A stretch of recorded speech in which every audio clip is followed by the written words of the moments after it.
Yes, maswera semhuri yeZimbabwe, right? Welcome to Hot Zim Trends. Yeah, pane chiitiko chaitika chinonzwisa tsitsi hama dzadiwa. Right, munzvimbo yeBulawayo pane vanhu vanga vachibva kuchechi makuseni, zvirikuratidza kuti varara vari kuchechi. Right, saka pavanga vachifamba Honda Fit yabva nekuseri kumashure kwavo, ndoko vadhuma vese vanga vachisvika about 11 vadhumwa vanavo. Right, one munhu unfortunately abva afira pasport, but vana 4 vaita critically injured zvokuti kutaura kuno vatori muintensive care unit. Zvinorwadza hama dzadiwa. Right, chaitika apa driver abva atiza, but vamwe vanga vasara vekuchechi vanga vari papa vabva vamhanyisa kubva vamubata, then ndobva vanosiya mumaoko memapurisa, zvokuti kutaura kuno atori mukati memaoko emapurisa. Zvinorwadza hama dzadiwa.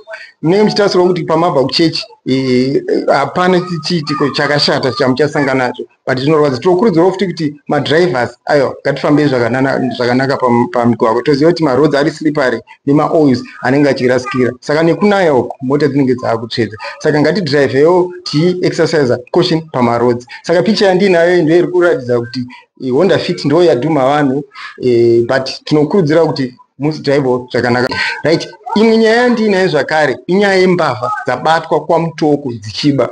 Unoziva zvinorwadza mhuri yeZimbabwe nekunetsa kuri kuita magetsi. Tinotoziva kuti vamwe vanhu vari kutokonzeresa kutoinfluenza kuti magetsi anetse.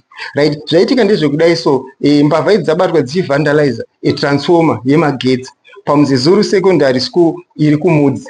Right, saka chaitika ndechoti paita tip off from the local residents, vafonera polisi ndokuvabata, ndokuya ndokuvabata red handed. Munoona, right, vavabata kudaro vakwanisa kurecover 60 kgs copper wire dzinenge dziri paarea ipapo, then ne 2 mabolt cutters, not forgetting a shifting spanner and 2 kitchen knives. Right, saka zvadaro 100 meters away from the scene vakwanisa kuona a getaway car Toyota Chaser registration number ADDD 1539 yenge iripo ipapo. Murikuona, saka these are the pictures evanhu vacho vabatwa, and I'm surprised pabuda paine munhu wechikadzi anga ari involved pamatsotsi iwayo. Saka you can simply identify them. Kune vanogara kwamutoko, I'm sure vanhu munotovaziva. Toyo imwe nyaya zvakare atikuona kuti chitsotsi chiri kuita chichiwanda muZimbabwe.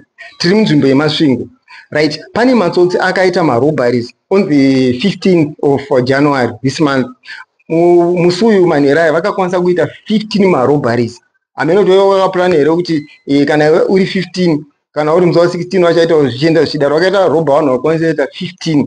Saka polisi yakwanisa kubata matsotsi aya ndokurecover zvinhu zvese zvavakaba, including maweapons avaishandisa, but pazvinhu zvakabiwa zvipe patoriwo nebhaibheri renge riri ipapo. Ndisingazivi kuti mbavha dziri kutombodawo kuerengawo bhaibheri nayo. Aiwa, zvinhu zvinonyadzisa. Ngatisapotei tichibira vanhu zvinhu zvinozoshata kana mabatwa seizvozvo makuenda mumaoko emapurisa. But I would encourage kune vanhu vese vakabirwa, kana wakaziva kuti wakabirwa on the 15th of this month, please go and check your things paMasvingo police station. Munokwanisa kuwana zvinhu zvenyu. I thank you, but please don't forget to subscribe and like to Hot Zim Trends so that we continue giving you more and more updates. Kuti okay, matsotsi aya zvaakabatwa zvakazofamba sei, ko driver wekudhuma vanhu 11 akazotongerwa mutongo upi? Muri kuzviona, ko tozotiwo ko matsotsi etransformer akazonziwo chii mutongo wavo. Saka please subscribe to Hot Zim Trends so that we continue giving you more and more updates each time we post. I love you.